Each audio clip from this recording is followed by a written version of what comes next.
Pagi itu, 26 Desember tahun 2004, Banda Aceh masih diselimuti udara tenang selepas subuh. Banyak keluarga baru saja kembali dari masjid, sebagian bersiap untuk bekerja, sementara anak-anak menunggu sarapan. Matahari baru naik setengah, dan laut terlihat begitu damai, seolah tidak ada tanda apapun yang mencurigakan. Namun, di kedalaman Samudra Hindia, sekitar jam 7:58 pagi waktu Indonesia bagian Barat, bumi mulai bergolak hebat. Lempeng India tiba-tiba menekan lempeng Burma, dan hanya dalam beberapa detik. Gempa dahsyat berkekuatan sekitar 9,1 hingga 9,3.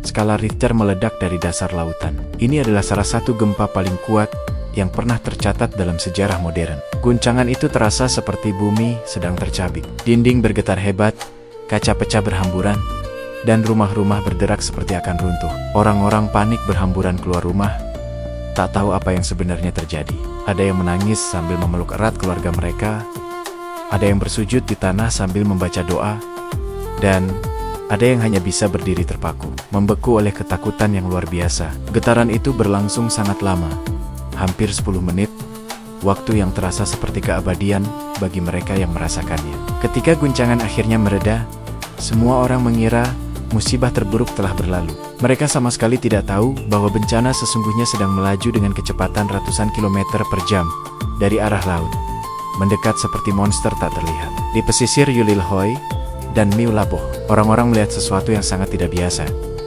Air laut tiba-tiba surut dengan cepat dan sangat jauh, memperlihatkan dasar laut yang biasanya tersembunyi. Kapal-kapal terbaring miring di atas pasir yang basah. Ikan-ikan menggelepar kehabisan air, dan berbagai satwa laut lainnya tersangkut di antara bebatuan karang. Anehnya, banyak warga justru berlari mendekat, penasaran dengan fenomena langka itu, tanpa tahu bahwa itu adalah tanda paling mematikan dari sebuah tsunami. Lalu, dari kejauhan terdengar suara yang aneh, sebuah gemuruh berat yang semakin lama semakin kencang, seperti ribuan jet tempur datang bersama-sama. Di Cakrawala, sebuah garis hitam mulai membesar, meninggi, dan akhirnya berubah menjadi dinding air raksasa yang menakutkan. Gelombang tsunami pertama menghantam daratan dengan kekuatan yang tak terbayangkan. Air laut menerjang dengan buas, menyapu apapun yang ada di hadapannya. Rumah, mobil, jembatan, dan manusia hanyut bersama, tak mampu melawan derasnya arus. Teriakan, tangisan, dan kalimat terakhir bersahut-sahutan, sebelum akhirnya ditelan oleh suara air yang mengamuk. Gelombang kedua dan ketiga datang lebih besar dan lebih tinggi dari sebelumnya, setinggi gedung bertingkat. Dalam sekejap, Banda Aceh berubah menjadi lautan luas yang bergolak, membawa puing-puing bangunan dan tubuh manusia. Rumah sakit tergenang, masjid-masjid yang kokoh pun terendam. Jalanan menghilang di bawah air bah. Kota yang tadinya damai, berubah total menjadi medan kehancuran yang mengerikan. Di tengah kekacauan itu, ada kisah-kisah pilu, namun penuh keberanian. Seorang ibu menggendong bayinya di atas puing kayu yang mengapung, menangis memanggil-manggil nama suaminya yang tak pernah muncul lagi. Seorang ayah berenang sekuat tenaga terakhirnya, berusaha menyelamatkan anaknya dari cengkeraman air bah. Seorang anak kecil ditemukan 3 hari kemudian di atas pohon kelapa. Tak mampu berbicara, hanya bisa memeluk bajunya yang basah sambil menggigil ketakutan.